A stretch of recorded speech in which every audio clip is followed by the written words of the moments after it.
Attention A1 Trading Show fans, if you're looking to sharpen your trading strategies but don't know where to get started, we want to take a moment to tell you about our sponsor, Forex Tester.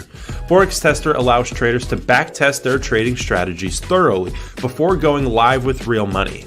With a copy of Forex Tester, you'll be able to test your skills on historical data, walking step by step through and taking hypothetical trades. Don't miss this amazing chance to practice your skills and save yourself money. For a limited time, get access to Forex Tester for 10% off by using the promo code in the link down in the description below. Now, back to the A1 Trading Show. All right. Hello, everybody. Welcome back to another live stream. If you were with us here earlier, we already streamed once today. This is stream number 2, taking a look and getting ready at the meeting minutes. Should be an interesting start to the day. I think one way we should go ahead and start today's stream is a little bit of a poll. Real quick, if you guys are already in the Telegram, we're going to drop a link here in the chat real quick so that you guys can come join and vote. We have a little bit of a poll that I threw in there just moments before the stream. I'm curious to get you guys' opinions. Excuse me. I look at, when it comes to these streams, guys, I try and prioritize what the audience wants to see most. I mean, whether it be indices, gold, etc. So if you would like to help out today, as in you'd like to contribute to which things we look at today, make sure to go vote. If you have not voted already, we've got our Telegram chat. We'll drop it in the chat here. It's totally free to join. There it is. Boom. Join here and vote. What do you trade most? Do you trade indices, gold, silver, and oil, or currencies? If you'd like to cast your vote, again, join the link here and vote what you'd like to see. I'm not going to lie, guys. I think I've slowly converted more people to the dark side. I think I've turned more people from currency traders over to gold and indices. Slowly. That's the grand vision, is to slowly convert the audience to more indices, gold, silver, oil than currencies. Nothing wrong with currencies.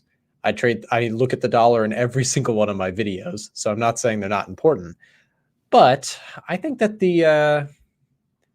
this is personal preference. Each person has their own thing. But for me, my fundamentals and my knowledge of these things goes furthest in these areas, hence why I like to trade them the most.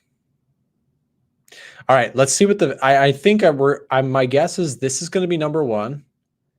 This is going to be number 2. This is going to be number 3. Let's see if I'm right about this. Yep. 50% currency still, and the other 50% trade the other 2. That's kind of in line with expectations. But make sure to cast your vote if you have not already voted. Again, we do daily polls on the live stream. So if you want to participate, make sure you're in the free Telegram. So let me just say, whether you trade currencies, commodities, indices, etc., all of it is pretty important to each other. Today we're going to be taking a look at meeting minutes, which is why we're here. We've got 286 of you guys already, and we've got 10 minutes to go before we get... Sorry, I just messed that up. Forex Factory. You know what? I don't even need to do this anymore. I could go take a look at what's on we built a calendar for this very reason. Check out the new economic calendar, by the way, guys.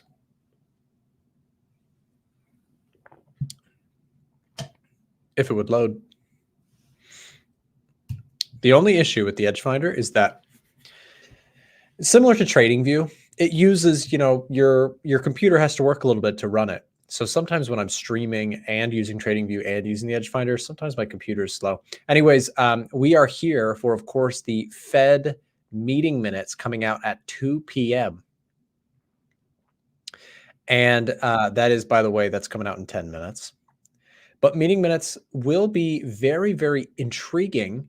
It's going to give us an insight into what the Fed is thinking. Which, as you can probably imagine, the market really cares about. Meeting minutes are basically, for those of you guys who don't know meeting minutes, let me a little bit of a heads up.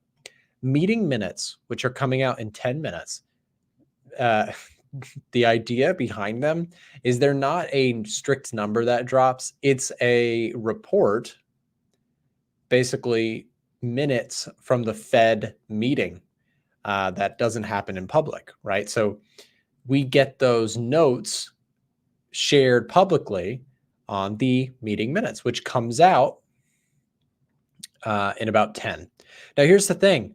If that happens, or when this number happens, or with this report comes out, a lot of traders are like, why isn't this spiking massively one way or the other? Most times it doesn't, because it's a report that people have to read through and the markets process it over the next 20, 30 minutes, etc. But for the most part, it's not going to be your interest rate decision or NFP like we're having on Friday. You know, it's not that sudden massive spike one way or the other, usually. However, is it important? Absolutely it is, especially when we take a look at the dollar index here trading higher ahead of this news. Also, I feel like I had analysis. Where did my chart breakdowns disappear off the dollar? Do we have to start fresh? That's okay. We can start fresh. The dollar index is trading higher, and this is honestly a pretty impressive move from the dollar bulls here today. We can see we are testing a level of resistance as we speak, which will be interesting to see if this can hold. So we're testing resistance. However, this was a pretty impressive breakout. So bulls were able to take back this area.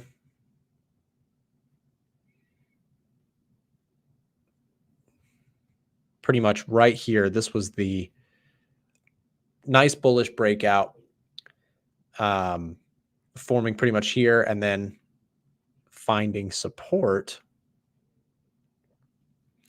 and rallying up. So we're currently testing a pretty key level of resistance. The dollar index, again, more of an impressive rally than I thought it would have. And I am still a dollar bear, but when price action is doing this, this is a hard kind of concept for me to just get super outright bearish against this move, right? I've got to wait for this thing. If I'm going to be a dollar bear, what I'm looking for is perhaps we get something in the meeting minutes today that starts to reverse this structure. But I'm not going to assume that this structure is going to plummet just because it's moving higher and I think it's overdone. You have to wait for it, right? We have to wait for a signal that this bullish trend has kind of fallen apart. But currently, again, we're testing resistance here. Despite, you know, me being bearish, I don't just short something that's moving higher, right? I wait for some form of weakness. Like I'd be looking for rejection here, perhaps breaking a low, and then starting to look for bearish setups. And specifically, if I was to look for bearish dollar setups, it would likely be on a bullish setup for gold. But there's nothing here for me today. I took a gold loss recently. I bought this pullback shortly before we had a gold bearish breakout. So big push lower here. That stopped me out. So I'm out of that trade. I'm looking for, again, higher lows, higher highs. I need to see market structure come back for the bulls before I can just assume like, oh, it's time to buy it again, right?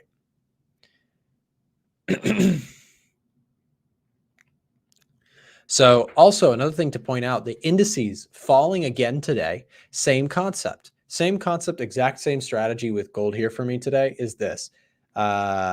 Indices are falling, and I trade primarily the 4-hour chart.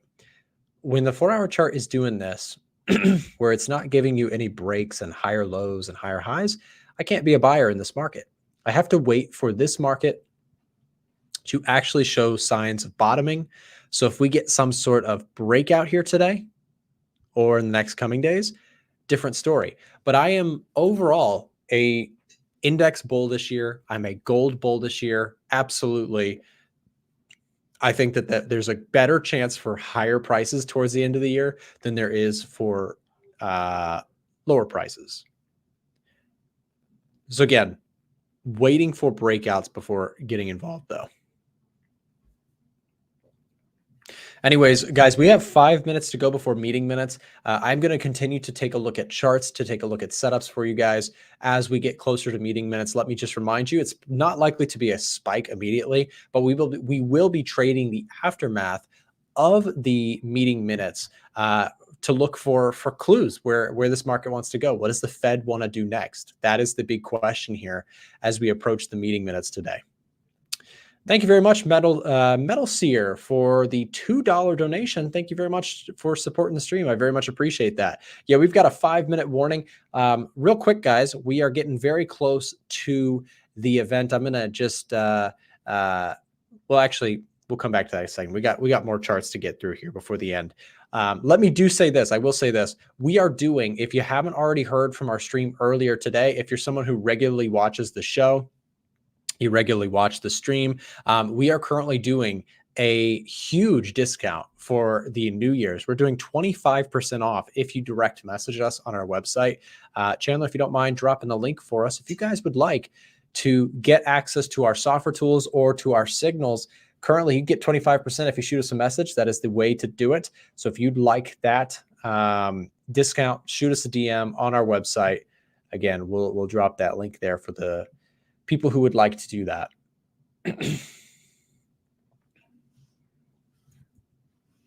I just dropped the link there just in case. Yep, there we go.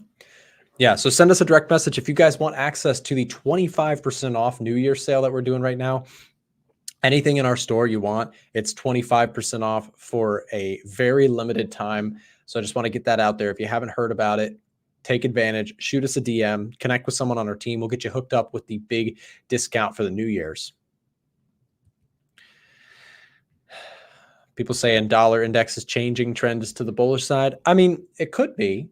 But like I said, I think that short term, we're seeing a little bit of an uptrend. I'd like to see this thing roll over, as I've said, but I don't assume, I think you are kind of hitting resistance here, but I'd like to see how price reacts here. If this level breaks out, to the credit of the bulls, this has been an impressive run. If you get a breakout here, you very well could squeeze higher. So for me as a seller, I don't want to touch this, right? I don't want to try and, this is moving with a lot of momentum right now. I trade primarily the 4-hour chart. So I'd be looking for a 4-hour rejection, right? So I'd be looking for this to sell off. And then ideally I'd be looking for like breakouts, retests. That's where you start to get my interest. Same thing with gold. Like I said, as I mentioned, this chart is hard for me to buy, right? This is just selling straight up. In fact, right now, sellers would probably be all over trying to get it at 2060. What I'd be looking for would be for price to fail, right? And to even break higher and to be looking to buy those break and retests. Does that make sense? Type yes in the chat if that concept makes sense. Sometimes you can be bullish on something, but acknowledge that the price action is not yet ready. As fundamental and technical traders here on this channel, oftentimes that happens. Oftentimes you get a bullish setup on something. For example, US 30. Let's say I'm bullish. This is a great example right now. Another one where fundamentally, I think that there's upside for the Dow this year. But I also acknowledge that the Dow has had a massive run up and it is probably due for a pullback. So it can be totally valid to say, fundamentally, I'm bullish, but technically I'm not there. I need a pullback. I need confirmation. I need a setup that actually gives me a good entry sign. And here's the thing, guys. Most traders, by the way, we got meeting minutes, so let me not miss that. We got 30 seconds here. So let me come back to that concept in just a moment. We're going to react, like I said, likely not to see huge spikes right away, but we, of course, will prepare just in case. We got breaking news coming in now.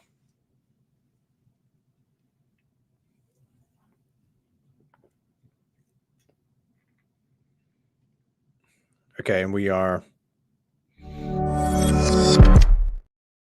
coming in here in just a moment. Let's see if we get anything surprising.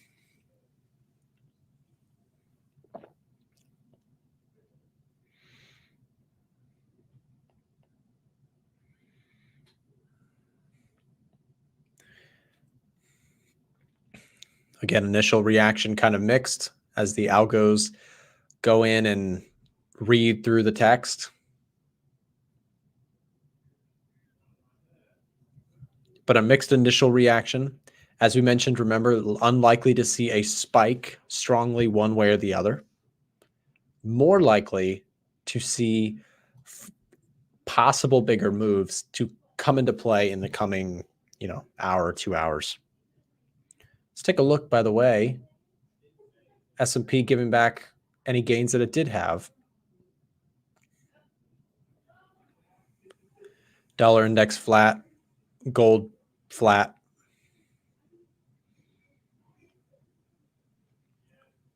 Gold sinking a little bit here now. Dow is down on the 15-minute chart.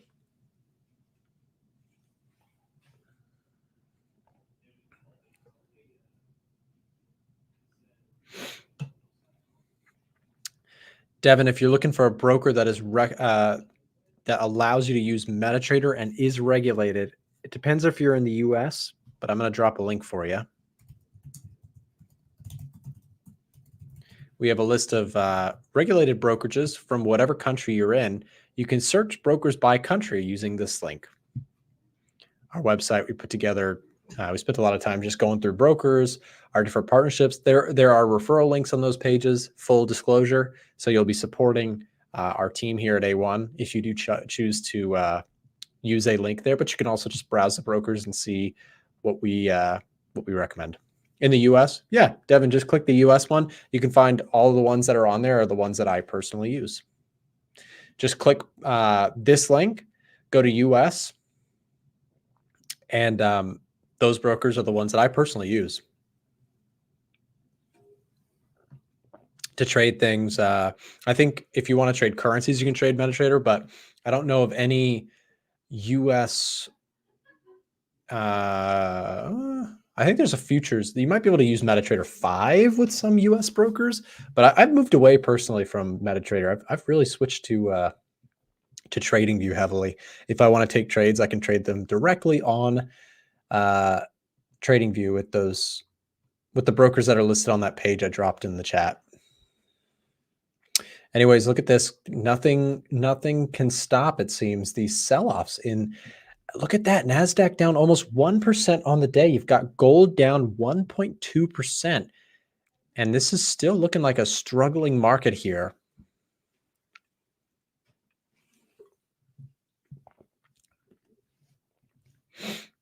Again, silver down 2.9%. That's a big move.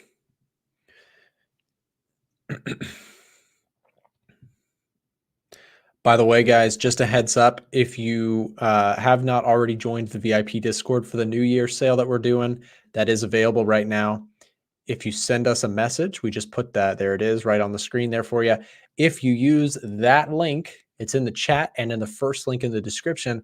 If you shoot us a message while we're live right now, you'll get 25% off of our signals group or the Edgefinder. If you'd like to join and get access to every trade that we're taking live when they happen, take advantage. Come join us for the new year. We do offer like one-time entries to the group. It's not something you have to pay every month. So we have that option. If you'd like to hear more of the pricing details, the different options that we have, past performance, if you want to see track records, if you want to see live brokerage statements, message us. We'll show that to you. Someone on my team who is trained to help get membership set up for you can give you all that information. So if you'd like to come trade with us this year, make it happen. Come join us. It is highly, highly worth the fee to join. I'm very confident you'll get more value out of it than the cost that you pay to join.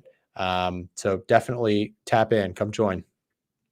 All right. So in terms of this gold market move, there's been no finding of a bottom just yet.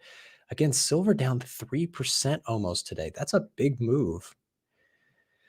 NASDAQ can't seem to find a bottom. Dollar index. Look at this, guys. It looks like we might be trying to break out here.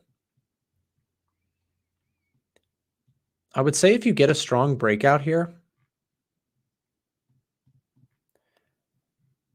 the dollar index could see a strong close into the end of the week.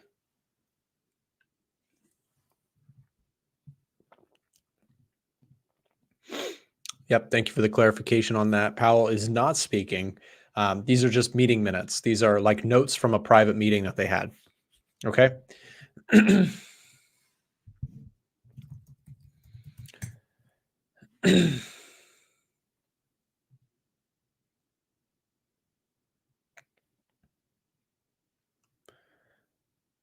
Pulling up some data here.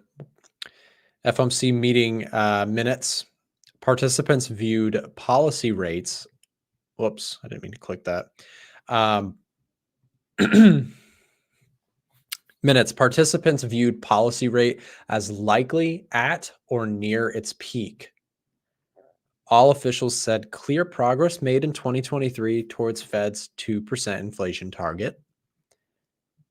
Officials judged that GDP growth would cool, labor market rebalancing would, let me go pull this up.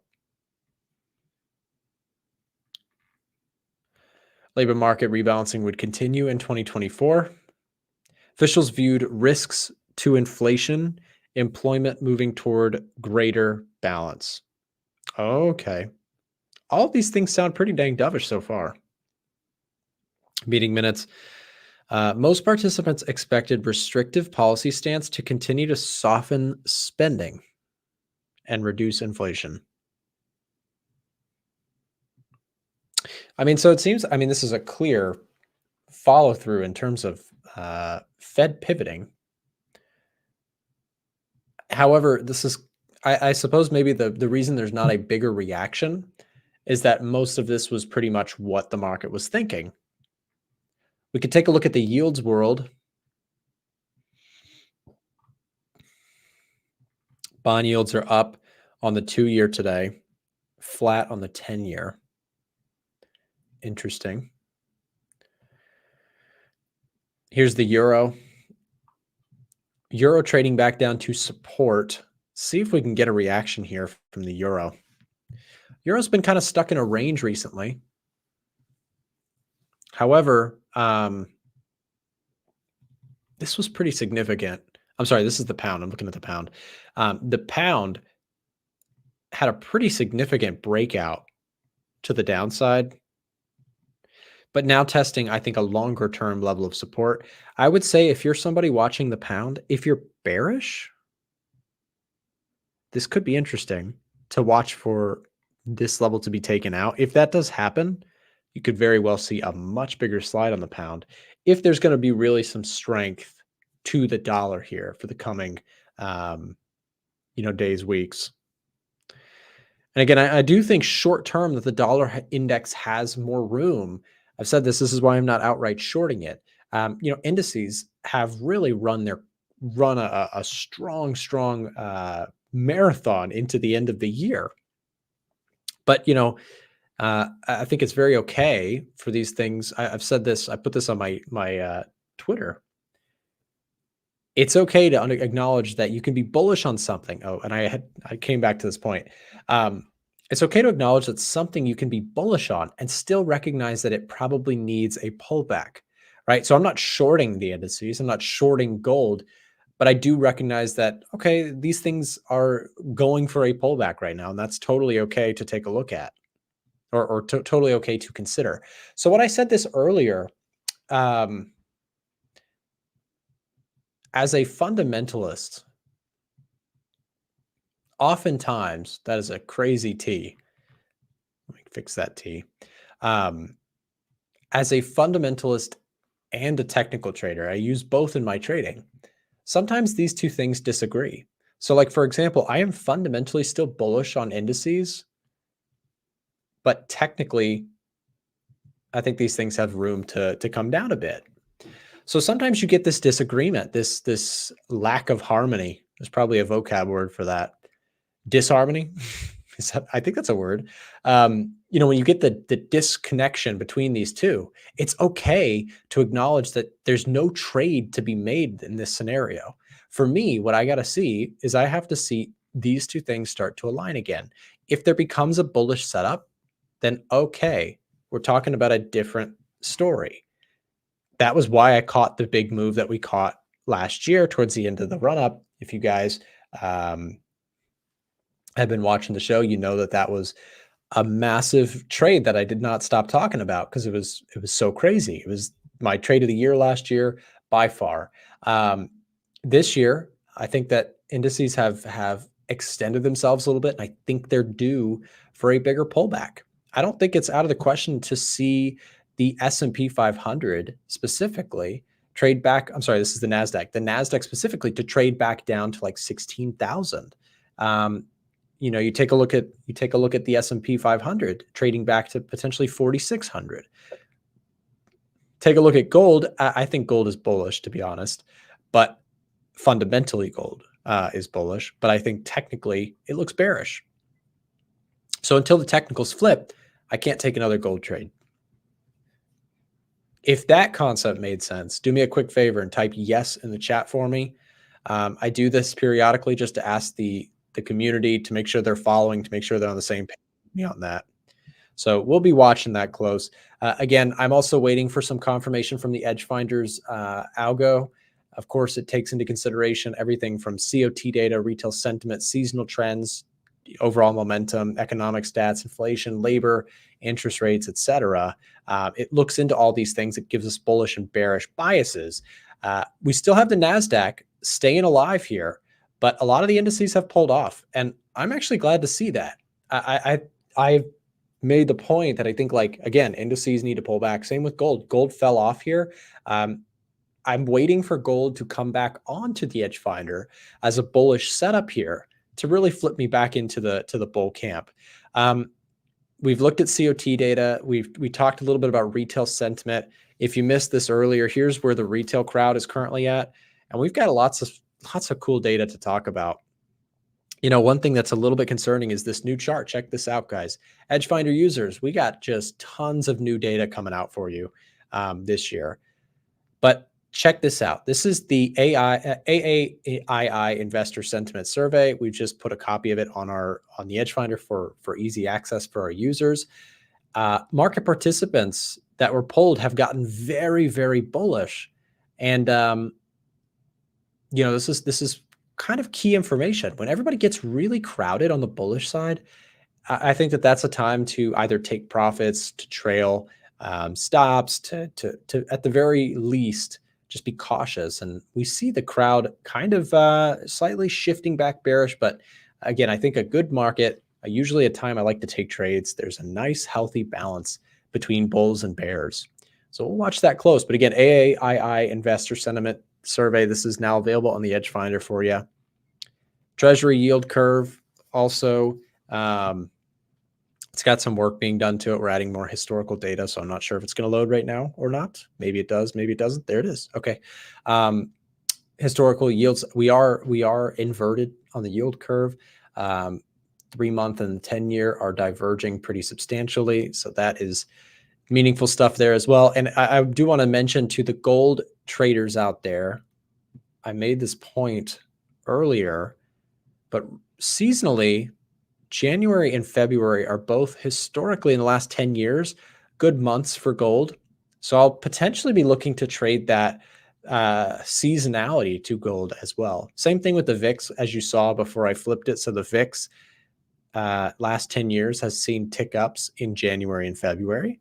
The VIX, of course, the volatility index, which is a key metric that I like to look at pretty often in my analysis. So so if you guys, by the way, look at that gold trading lower, 2030. Look at that, just seeing sell pressure across the board. Sellers are not wanting to quit here. I will say, though, I am feeling a little bit vindicated with my idea to get out of the S&P 500. It is currently trading lower than when I stopped out. So, as long as I'd like to find a chance to re-enter, but I got to find the setup, right? I got to wait for price action to actually agree. This market is looking really, really heavy on the bear side. So we will continue, well, at least on the 4-hour chart. We'll see where it goes from here. By the way, guys, like I mentioned, I just showcased that a second ago, all of the different new features and indicators that we're adding to the Edgefinder, as well as its bullish and bearish algorithm. If you guys would like to get access for a New Year's discount, we're dropping the link here in the chat. We're doing a New Year's sale right now. If you click this link, send us a direct message. Someone on our team will get you up to 25% off the price of the tool or our signals group. If that's something you're interested in joining here in the new year, take advantage, come join us, get involved. It's a great time of year to do it. We got some big stuff to be trading here the rest of the week and the rest of January. 2024 is going to be crazy. It's going to be awesome. And if you'd like any of our products, now's a chance to jump in while the price is substantially discounted. Again, just click that link, chat with a rep. Someone on our team will get you hooked up with some tools. Real quick, guys, we're going to take a break. Thank our sponsors here on the stream, and we're going to come back and ask Frank what he thought about the meeting minutes. So coming at you just after this.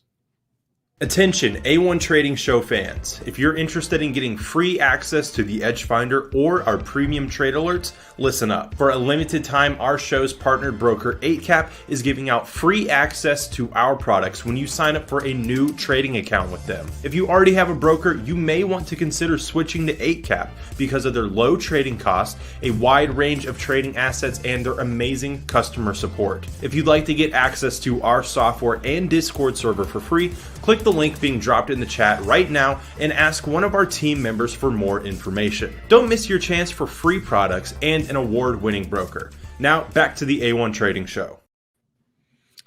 All right, we're back with Frank. What's going on, Frank? Hey. You really want to know what I think of this? Yeah, I want to know. Nothing has changed. How many times? You got something pulled up on your screen. What are you looking at here? These are just the different like news blurbs that came out on Twitter. And first of all, I can't see if you can read this out loud and it makes any sense until the very end. Okay, let me give it a go. Fed minutes. FOMC members generally viewed addition of the word any to comments on possible additional firming as relaying their judgment that rates were likely at or near peak of cycle. Well said. That's got to be a joke. What? That is I the most... I think what he was trying to say was, whoever this was, is that we are at or near the peak of the rate cycle. He could have just said that.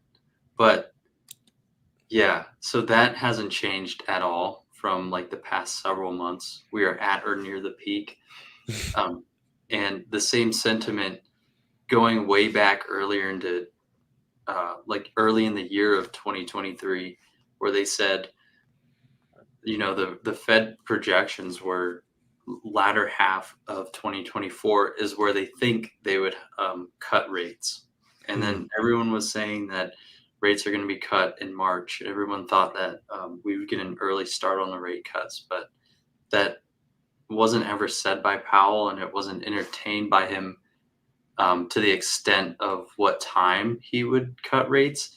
He just would always say that, you know, we're not thinking about it. And then the fact that he started thinking about it or entertained that idea brought up the idea that we're going to cut in March, which doesn't really make any sense. But now all that hype that everyone had on the March rate cuts, which neither of us thought was going to happen, is now still not happening. And so the market's reacting negatively.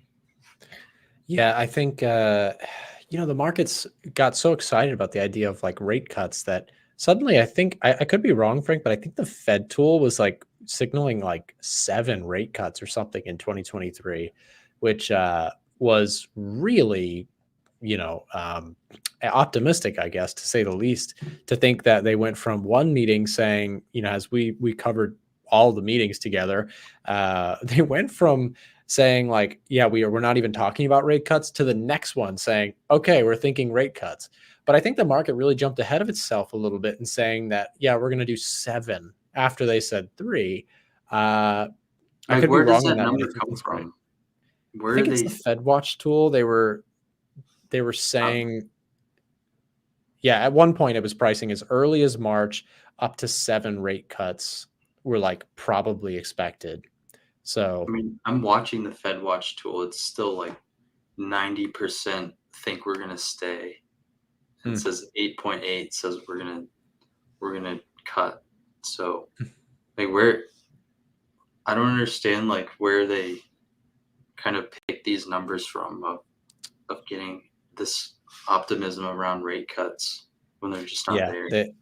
I think, yeah, it's definitely the market probably just got a little bit overhyped, and you had a lot of people who were rushing for the thing. Same thing we talked about earlier. But yeah, Frank, I won't keep you on too long. I know we covered this kind of same concept earlier today. But yeah, thanks for hopping on with the coverage on meeting minutes. I think we'll have to keep a close eye. I think some of these are, I guess the next question, which maybe we'll get to tomorrow in stream, is how far do these things pull back, and at what time is it or what point is it time to pick them back up, whether it be gold and indices, et cetera. But Yeah. we'll dive more into that on the next one, I think. So thanks for coming on, Frank. Okay. Thanks. See ya. In just a second, guys, we are also going to have James step in. He's going to do a little bit of news for us. But I do think that question remains, the concept that Frank and I were just discussing. At what point do you say, this is overdone to the downside? I think it was overdone to the upside. Obviously, a little bit easier to say that in hindsight now. But there's a case to be made that there's room for this to come down. You do have some support here. I'm interested for indices to see if we can hold this area on the daily. For those of you guys who are watching gold, this one's tough for me because there's not like massive support until you get down to like 2020. But I think also a big psychological level is 2000. Like, can we hold 2000 for gold bulls?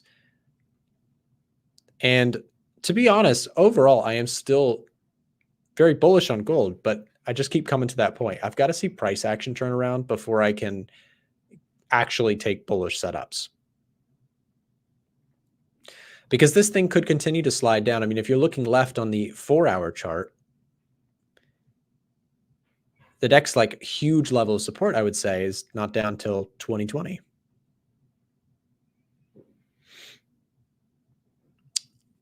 Luke says, how do you weight different categories? Absolutely great question, Luke. If you're talking about the Edgefinder, you're obviously talking about the Edgefinder's scoring algorithm. Each one of these things we have weighted based on a number of things. Typically, we've tracked like how much they move the market on their release is a big thing that we look at. We also look at confluence and overlap. So like COT can get up to a +3 for indices or a +4 for currency pairs based on how much confluence there is. Like, for example, if you're looking at the euro dollar on the COT data, and is this chart still not working? It was working earlier. It's got to be coming back, right? I'm going to just reload that page because I thought we fixed that. If you're looking at like the euro dollar and COT says that they are buying euro and selling US dollar at the same time, it's going to give you a real strong read in that category.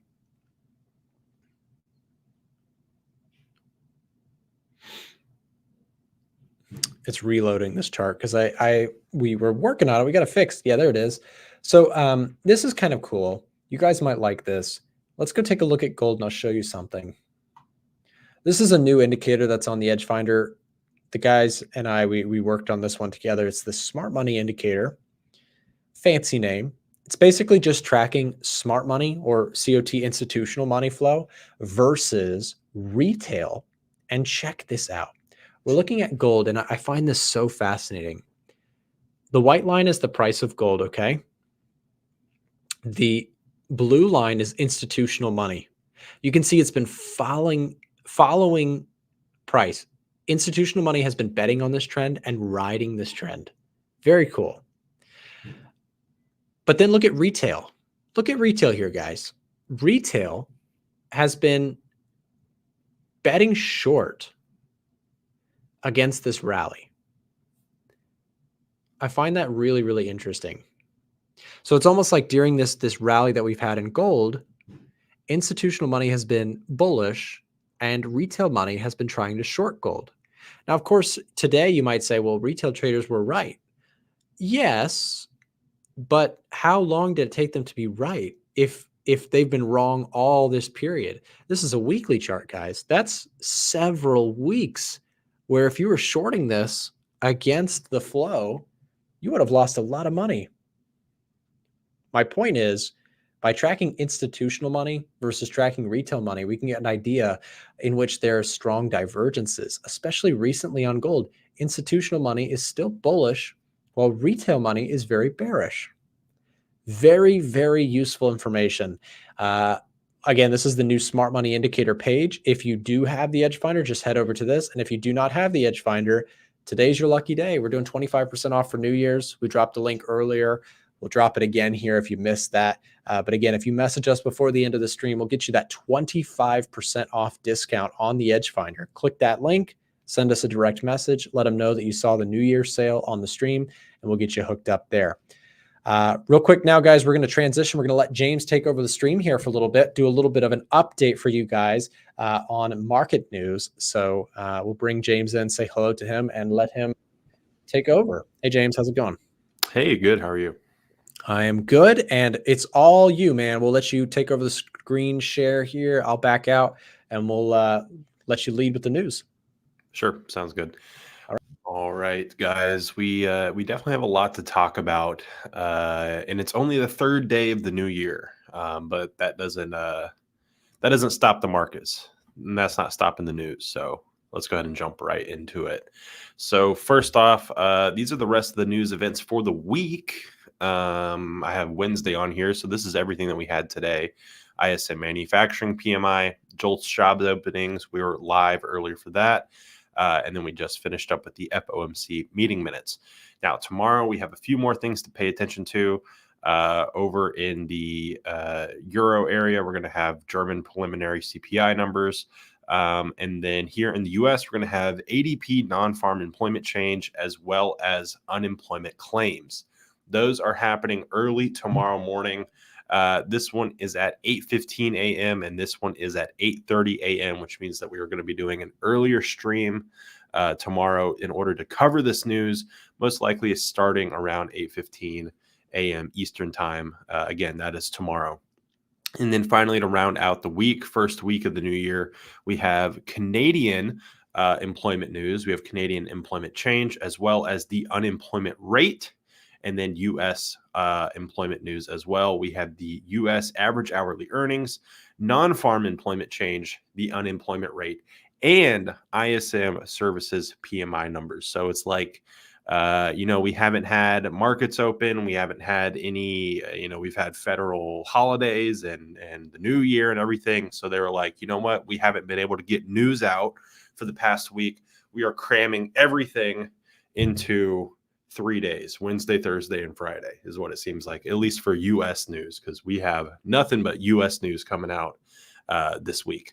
Moving right along, this is kind of an interesting story. What's happening right now with Bitcoin? If you're unaware, Bitcoin is the SEC is determining whether or not they're going to make Bitcoin an ETF. So I have a really quick little thing to share with you here. I'm going to share this with you.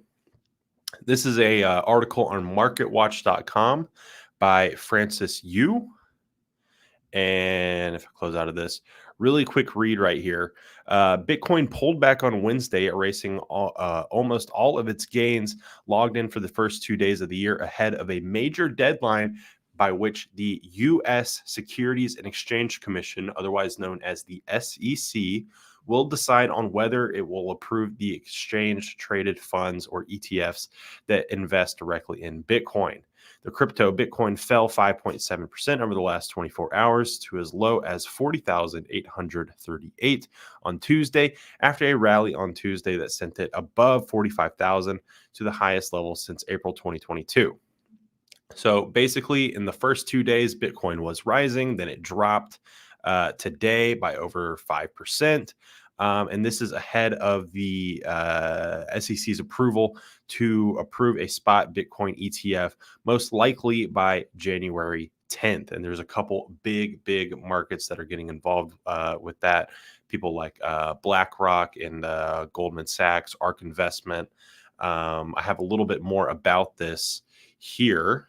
So I'm going to share this with you guys again. This is a quote from George Tung, It says, quote, the next leg up for Bitcoin will jump to $48,000, says analyst George Tung. Again, quote, if we get a spot Bitcoin ETF approval, guys, we're going to hit this and break through. We're going to shatter this like it's nothing. Now, again, this is George's personal opinion here, but this Bitcoin ETF news is very, very big. And if it does get approved, it's going to open up a lot of, a lot of opportunities for Bitcoin to run higher. This is the last that I have on the Bitcoin news, though. Goldman Sachs eyeing Bitcoin ETF roll via BlackRock and Grayscale. When I first saw this, I thought this was Bruce Willis. It is not Bruce Willis. This is actually the Goldman Sachs CEO, David Solomon. But Goldman Sachs is in talks to play a key role of being a quote, authorized participant for BlackRock and Grayscale's Bitcoin ETFs if the SEC approves them, according. Oh, whoops. Thank you, Chandler. Yes, this is who I thought was Bruce Willis. Not Bruce Willis, it's David Solomon. Goldman Sachs eyeing Bitcoin ETF roll via BlackRock and Grayscale. So again, Goldman Sachs is in talks to play a key role in being an authorized participant for BlackRock and Grayscale's Bitcoin ETF if the SEC approves them, according to people familiar with the situation. Goldman Sachs, the high-profile Wall Street investment bank, looks likely to play a key role in the Bitcoin ETF.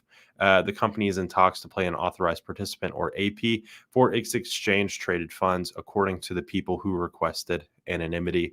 That's one of the most important jobs in the multi-trillion-dollar ETF industry, a role that involves creating and redeeming ETF shares to ensure the products trade in lockstep with their underlying assets. So again, big deal if this does in fact go through. If you want to read more about this, this is an article on CoinDesk by Ian Allison. But enough about Bitcoin. We can move right along with Jim Cramer. Now, I know Jim Cramer is a bit of a polarizing figure, but that's kind of why he's fun to talk about. He shared some of his market predictions for 2024. And again, some people love Jim, some people hate Jim, but he's fun to talk about nonetheless. So one of his predictions for 2024 was that he predicts that investors will take their profits from high-performing tech stocks in 2023 and buy up shares of lesser performing companies. So as we all know, if you've been keeping up with the markets, indices performed very, very well in 2023. Things like the S&P 500 and NASDAQ, specifically tech stocks, things like NVIDIA, Meta, Tesla, even to a degree, I believe, performed very, very well. So he's predicting that they're going to go ahead and close out their big high-performing tech stock shares, take those profits and take some of those profits and buy up all of these shares of lesser performing companies, hoping that will spark a rally, so to speak. But that's what Jim thinks. Tech stocks have been so, have been such a big booming industry and performed so well this year that I don't think that they're necessarily going to come back down just because they performed so well last year. I think that tech stocks could potentially go higher, similar to the S&P. You hold it on long enough and it most likely continues to move higher. Tech stocks, that could be another thing there with the tech stocks as well. Just because they perform so well this past year doesn't mean that it's time to close them all out and take your profit. This is the last thing that I had here. I thought this was a really, really cool thing from Visual Capitalist. This was a really cool little chart that they put together. The U.S. stock market's winners and losers of 2023. This is just kind of a cool little visual aid recap of what happened in the markets all last year. In 2023, the U.S. stock market saw surprising strong returns, even as interest rates climbed higher. Yep, thank you, Chandler. Here we go. I have to manually switch it every single time. U.S. stock market's winners and losers of 2023. In 2023, the U.S. stock market saw surprisingly strong returns, even as interest rates climbed higher. The S&P 500 rose over 24% amid exuberance around AI and big tech. So here are our winners. Number one being technology, with NVIDIA just going an astronomical 239% up in 2023. Number 2 was communication services, things like Meta, up 194%. Travel services too, I suppose, being this far removed from COVID lockdowns and things like that, people are wanting to continue to travel again. I know I did a bit of traveling in 2023. So travel services was number 3. Royal Caribbean stock up 162%. Asset management, Blackstone, we talked about them with the Bitcoin ETF.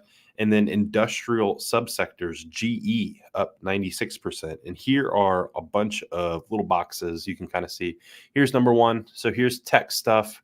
You can see Microsoft, pretty good for them. Apple, NVIDIA. Let's see. I don't recognize some of these other tickers. TSM, AVGO. I'm not quite sure what all these are. Number 2, again, communication services, Google, Meta. And then we can look at some of the losers.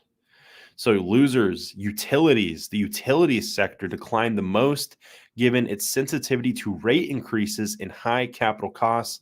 Nextra Energy, one of the biggest wind and solar developers globally, saw its shares tumble just by 25% though. Consumer defensive, Dollar General, big loser there. Vaccine makers. I guess people aren't worried about getting vaccinated anymore. Vaccine makers, Big Dipper, Moderna, 45% there. Oil and gas dropped a lot. And agricultural inputs, also a big loser in 2023. So I thought this was a pretty cool thing to look at. Again, this is on Visual Capitalist. So yeah, there we go. That's what I had for news. We can also share this. This is the last thing. This is just a screenshot of the market heat map that I grabbed right before coming on so that we can get a look at the big picture here at the end of the day. So at the end of the day, pretty much all of our global indices are trending downwards. German 30 trending downwards the most, however, down 1.38% on the day so far. US dollar pairs, kind of a mixed bag here. Mostly up though. We have USD ZAR, USD JPY, USD CHF, USD CAD, performing pretty good on the day. USD ZAR up 1.15%. The biggest mover of the day, however, is pound yen up 1.36%. And the biggest loser of the day, Bitcoin, which is down a lot, over 5% today. So is gold. Gold's down a lot today too, down 1.61% at the time of this screenshot. But that's going to wrap up the stream for today. I hope you guys enjoyed all the market coverage. Again, I'll remind you one more time that we are going to be streaming a little bit earlier for that unemployment news happening tomorrow. So that'll be 8:15 a.m. Eastern time for the unemployment news. I hope you guys enjoyed, and we will see you tomorrow. Thanks again for watching today's show. Our goal at A1 Trading is to continue to share free value to our audience through daily videos and articles, keeping you up to date with the latest market coverage. If you enjoy our content, make sure to subscribe for more. Have a great Happy New Year and trade safe.